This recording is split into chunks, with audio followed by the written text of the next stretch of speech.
त्याचं सांगता होत आहे, पण सांगता होतात ना मला फार दुःख पण वाटतंय आणि आनंद पण होतोय, कारण की मी हा तिसऱ्यांदा कोर्स करतोय आणि यानंतर किती वेळा होईल याची काही गॅरंटी नाहीये. कारण की आता तुम्ही पण जसे सरांच्या प्रेमात पडले, मी पहिल्याच बॅच मध्ये पहिल्यांदा करत असताना प्रेमात पडलो होतो. तर त्यामुळे मला वाटतं की हा क्लास मी परत परत परत परत करत जाईल आणि सर मी पुन्हा येईन पुन्हा येईन पुन्हा येईन. सर खरं सांगायचं तर एक सुविचार वाचला होता, a champion without a coach is just a player. म्हणजे काय, एक सर्वोत्कृष्ट खेळाडू जर त्याच्याकडे योग्य मार्गदर्शक नसेल तर तो फक्त आणि फक्त एक साधारण खेळाडूच राहतो. तर तेवढं महत्व आहे. कुठल्या पण व्यक्ती, कुठलाही व्यक्ती महान झाला असेल, मग तो सचिन तेंडुलकर घ्या की बाबासाहेब आंबेडकर घ्या की मग आपले छत्रपती शिवाजी महाराज, जेवढी महान व्यक्ती आहे आपल्या इतिहासामध्ये झालेले किंवा वर्तमानामध्ये किंवा भविष्यामध्ये झालेले, त्या प्रत्येक व्यक्तीच्या मागे कोणीतरी ठामपणे उभा आहे, तर तो म्हणजे त्यांचा गुरु. मग ते गुरु त्याची आई असू शकते, त्याचे वडील असू शकतात किंवा त्यांचे मग गुरु असू शकतात की ज्या व्यक्तीने त्यांच्या क्षेत्रामध्ये काहीतरी आपलं स्वतःचं नाव गाजवलेलं आहे. आणि जर आपल्याला जर या क्षेत्रामध्ये, जसं वक्तृत्वाच्या क्षेत्रामध्ये जर नाव गाजवायचं असेल तर सर्वात महत्वाचं आणि सर्वात पहिलं नाव गुरु म्हणजे कोणाचं येईल तर ते म्हणजे आपले सर्वांचे आवडते रवींद्र पवार सर. म्हणून मला सर असं वाटते की मला इथे आहे ना, इथे मी क्लासमध्ये आलो होतो, पण क्लासमध्ये माझी कोणासोबत स्पर्धा नव्हती. जसे शाहरुख खानचा जेव्हा इंटरव्ह्यू झाला होता त्याला विचारलं होतं की बाबा तू बॉलिवूड मध्ये आला तर तुझं मत काय, तर त्याने म्हटलं होतं की I didn't come here to compete, I came here to rule. त्यांनी म्हटलं होतं मी कोणासोबत बॉलिवूड मध्ये स्पर्धा करायला आलोच नाहीये, तर मी इथे राज्य करायला आलो. त्यामुळे तो आता बॉलिवूडचा बादशाह बनू शकला. तसंच मी तुम्हाला सांगतो की आपण आहे ना, इथे कोणासोबत कम्पीट करायला नाही आलो, आपण इथे राज्य करायला आलोय. आपल्याला आहे ना, जर राज्य करायचं असेल, राज्य कोणावर करायचं आहे तर प्रत्येक व्यक्तीच्या, प्रत्येक श्रोत्याच्या मनावर केलं पाहिजे, जेणेकरून आपण एक उत्कृष्ट वक्ते बनू शकू. आता नेपोलियनने एक सुंदर वचन दिलं होतं, ते म्हणजे a talent without a opportunity is zero. म्हणजे काय, तुमच्याकडे जर गुणवत्ता आहे, तुमच्याकडे जर क्षमता आहे, पण तुम्हाला जर संधी मिळाली नाही तर ती संधी कुठल्याही कामाची नाहीये. ती आहे ना, जे टॅलेंट आहे ते व्यर्थ आहे, ते शून्य आहे. आणि या मंचावर आपल्याला सर्वांना सर्वात महत्वाचं काय मिळणार आहे तर ती म्हणजे संधी.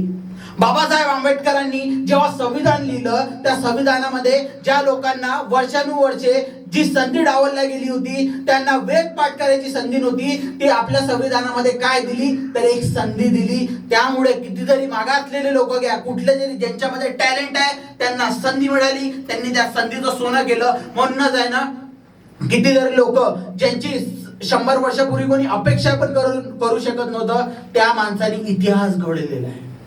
आता तुम्हाला वाटते की बाबा की एक महिला आहे ना, महिला एक भारताची राष्ट्रपती बनली आहे, पण तुम्हाला सांगतो 100 वर्षापूर्वी हे शक्य नव्हतं, कारण की 100-150 वर्षापूर्वी आहे ना, आपल्याला ती संधीच मिळत नव्हती. स्त्रियांना ती संधीच मिळत नव्हती. महात्मा फुलेंमुळे आणि सावित्रीबाई फुलेंमुळे ती संधी मिळायला लागली आणि त्या संधीचा बघा ते सोने करायला लागले.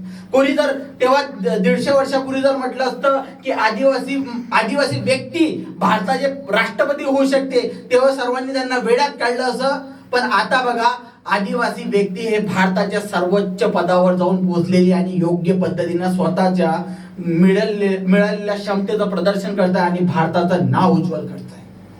म्हणून मला तुम्हाला फक्त एवढंच सांगायचं आहे की आपल्याला इथे संधी मिळालेली आहे, या संधीचं सोनं करायचं की माती करायचं ते आपल्या हातात आहे. पण सरांनी जे आपल्यावर संस्कार केले त्यामुळे नक्कीच आपण त्या संधीचं सोनं करू, त्याची माती होता कामा नये, याची आपल्याला खात्री आहे म्हणजे आहेच.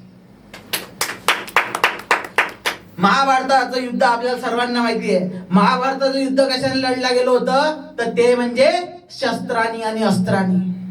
पण आता ज्या भारताचं युद्ध आहे, आपल्याला जे भारताचं युद्ध आहे ते लढायचं आहे, त्यासाठी शस्त्र किंवा अस्त्र कामात नाही येणार आहे, त्यासाठी शब्द कामात येणार आहे. आणि या शब्दाला जर धार असली तर आपल्याला कोणी पण ऐकणार आहे. जसे कितीतरी महान व्यक्ती जन्माला आले. आपण महाराष्ट्रात राहतो आणि आपल्या महाराष्ट्रामध्ये आहे ना, वक्त्याची संस्कृतीच आहे. म्हणजे कितीही वक्ते काढा, वीर सावरकर घ्या, लोकमान्य टिळक घ्या, आचार्य अत्रे घ्या, डांगे घ्या, भानुगडे पाटील घ्या, प्राचार्य भोसले घ्या किंवा कोणी घ्या, वक्ता म्हटलं की महाराष्ट्र, महाराष्ट्र म्हटलं की संत आणि वक्ता. आता जेवढे संत महाराष्ट्रात होऊन गेले ते काय होते, तर ते चांगले वक्ते होते. मग आपण आहे ना तुकाराम महाराजांचे कितीतरी अभंग, ते अभंग त्यांनी लोकांसमोर मांडले.